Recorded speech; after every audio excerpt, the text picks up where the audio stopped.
back to the show. So if you suffer from seasonal allergies, you may have noticed that this season feels particularly bad. And experts say that's due to pollen season starting much earlier this year. Oh, I am feeling that, Mel. So to help us cope with this change is medical expert and family physician, Dr. Sheila Wijayasinghe. Welcome back. It's great to see you, feel like everyone I know is complaining. Even people who've never had allergies before are complaining about allergies. So what is behind her? Is there an actual uptick? And if so, what is behind it? Totally. There is such an uptick this year. This is the worst season that I've seen in my practice in 20 years of practice. Wow. And it is because as the temperatures are rising globally, the season that we grow all our trees and weeds and everything that we grow has a longer season of growth. And as a result, it's releasing more pollen. And so as the temperature rises, we see longer seasons. The other thing that's also interesting, if you think back to high school bio, what do plants eat? CO2. And so as CO2 emissions increase, plants are becoming more robust and releasing more pollen as a result as well. So the combination of increasing CO2 and our increasing temperatures causes pollen frenzy, and we're seeing, as a result, climate change is really affecting our health and increasing allergies. Wow. Fascinating. Okay, let's talk about the common symptoms that you see of seasonal allergies. So the most common symptoms are the ones that we're really irritated by: itchy, runny eyes, itchy nose, congestion, sneezing. And for people who have eczema or asthma, they can notice that their symptoms actually become quite worse during allergy season. Eczema? Yeah. So like it's an allergic it's like basically an allergic reaction in a way, and so they can get triggering of their symptoms and they get worsening of their eczema symptoms. Because I don't think that eczema is the one that comes up. People know about the nose and eyes. Okay, so are there any uncommon symptoms that people should be aware of? For instance, symptoms that might present as something else, but in fact are allergies. Yeah. So allergies, we see them as benign, and they are, but they're very bothersome, and they affect people's quality of life significantly. And so we notice that people's mood can change when they have significant allergies, their sleep can be affected. We don't talk about those symptoms enough because quality of life is impacted severely. So I'm glad that we're talking about it today. The other thing that can be affected is your stomach.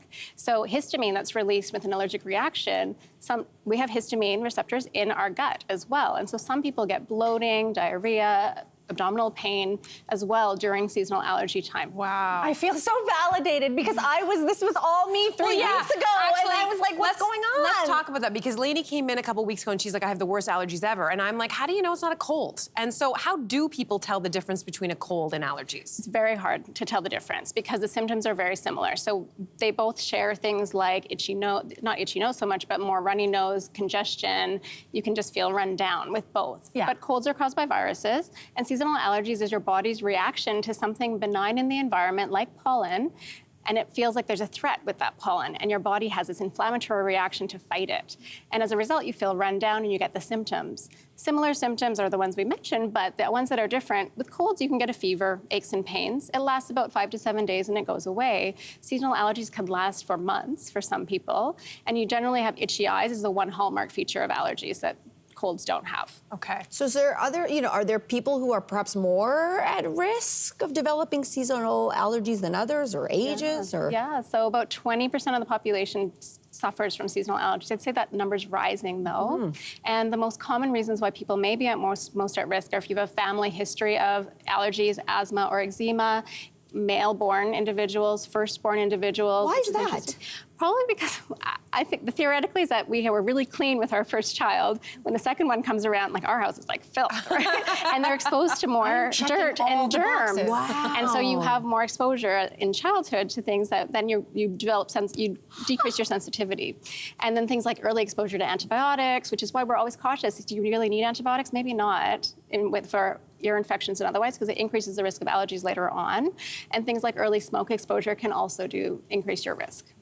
Okay, so my mom has a soup for everything, and she has like an allergy soup. I don't know if it actually works, but I've been drinking this allergy soup. But are there natural ways or lifestyle changes we can consume or buy or whatever to keep our reactions more controllable?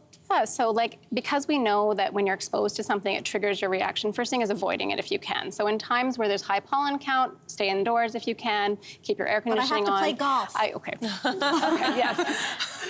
You could mask, I guess. Or if you know it's a high pollen time, maybe avoid that time of day, right? And so that could be helpful.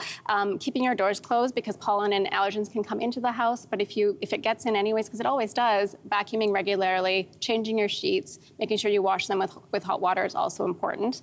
And then other things like nasal rinses, those are really helpful. You can buy them over the counter. There's one that's like a teapot, the neti pot, or a nasal bottle spray that cleans out the pollen from your nasal passage, so you can go golf and then come home and rinse out your nose. Okay. And then that'll help decrease the exposure and then decrease the reaction.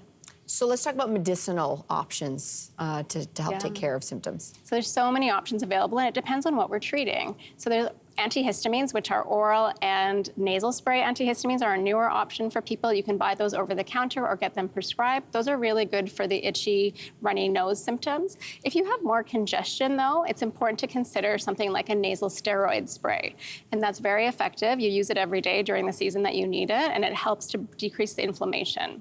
The other thing that can be helpful that's always important to consider is allergy testing. So if it's hard to get outside and enjoy the spring or summer, go get allergy tested. You need a referral to an allergist. They'll do skin testing to see what you're allergic to, and then consider allergy shots for desensitization over time.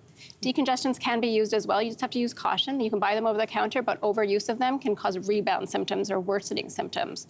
So you want to use caution. So always check with your doctor.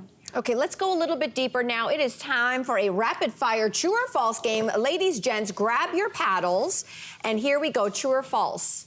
Honey treats seasonal allergies. Seems weird enough to be true. I don't know. So false. It's false. Okay. Honey's great, but it only really helps for colds, not allergies, and it helps with sore throat. It's very effective for sore throat and coughs. Okay, true or false? Sexual activity can be helpful for allergic symptoms. I'm gonna go true. Let's just say it's true. Sounds good. Yeah. Come through, Dr. Sheila, come through. It is true. Oh, it's true! So what happens is, and exercise is the other thing. So sexual activity or exercise, whatever form you want to take it in, it can actually cause vasoconstriction of your nasal passage, the arteries, decreasing congestion. So it's temporary, but can be helpful. All right. Wow. Okay, this is true or false. So the last one. If you didn't have allergies as a child, you're going to be fine as an adult. Oh, I know this to be false. Yeah. Unfortunately, we can develop new allergies as we get older. Yeah. So it's false. Dr. Sheila, it's so much fun having you, and thank you so much for sharing all this information with us. We so appreciate it, and don't go anywhere. We will be right back. It's true.